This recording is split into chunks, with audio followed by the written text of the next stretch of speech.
Bonjour à tous, nous allons parler dans cette vidéo de coordonnées de vecteurs. Alors, on va commencer par une définition. Alors, soit U un vecteur, je l'ai fait ici. Par la translation de vecteur U, le point O se transforme en M, ce que j'ai fait ici. Par la translation de vecteur U, le point O devient M.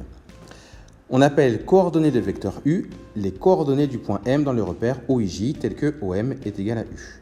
Dans la mesure où OM est égal à U, ce point M ici, ses coordonnées, eh bien ça correspond aux coordonnées du vecteur U. Et c'est pour ça qu'on note après MXY, coordonnées de MX et Y, eh bien c'est la même chose que les coordonnées de U, X, Y. Alors j'ai juste une notation, des fois on va écrire de cette manière-là, et des fois on va écrire de cette manière-là. Généralement, les vecteurs, on les écrit comme ça, c'est plus facile après pour les calculs avec les vecteurs, et puis les points, on les écrit de cette manière-là. Alors en gros, ce qu'on est en train de faire ici, c'est d'expliquer comment déterminer les coordonnées, définir en tout cas les coordonnées d'un vecteur. En fait, on prend un point qui est l'image de O par la translation de vecteur U, et les coordonnées de ce point, ça correspond par définition aux coordonnées du vecteur U. Alors on avait vu aussi en activité comment déterminer les coordonnées du vecteur U, mais graphiquement, vous savez, en comptant avec les carreaux. C'est exactement la même chose. Alors, de façon pratique, ça c'est une définition, mais pour déterminer les coordonnées d'un vecteur, on ne le fera pas de cette manière-là. On ne va pas construire à chaque fois un point M pour le déterminer. Il y aura une autre méthode, et c'est la méthode que je vous montre maintenant. Alors, je vais vous montrer donc. On a donc dans un repère, si A qui a pour abscisse XA pour ordonnée YA. XA, je rappelle, ça veut dire abscisse de A, et YA, ordonnée de A. Et B, abscisse XB, ordonnée YB. Bien, pour trouver les coordonnées du vecteur AB, vous allez faire abscisse de B moins abscisse de A. Et pour l'ordonnée, ordonnée de B moins ordonnée de A, ce qui est marqué donc ici.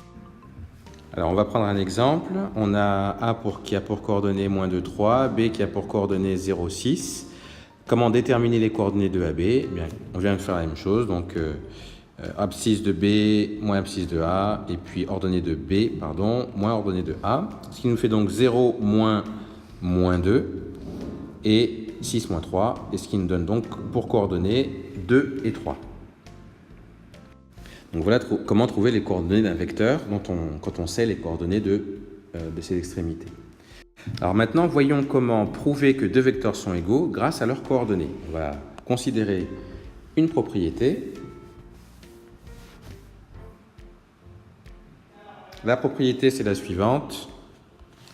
Dans un repère, on a le vecteur U de coordonnées x, y, v de coordonnées x', y'.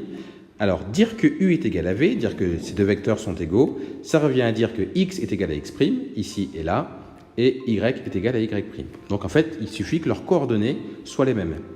Alors je prends un exemple, on a plusieurs vecteurs, AB, CD et EF, avec tous ces points-là. On détermine leurs coordonnées, donc ça vous pouvez le vérifier en faisant le calcul précédent. Alors par exemple, coordonnées de C, ça va correspondre à abscisse de D moins abscisse de C, donc 6,4, ordonnée de D moins ordonnée de C, donc 1 moins 2, c'est-à-dire 2 moins 1. Alors si on fait toutes les coordonnées, AB, 2CD et EF, eh bien on remarque que les coordonnées de AB sont les mêmes que les coordonnées de EF. Eh bien ça permet de déduire que les deux vecteurs sont égaux.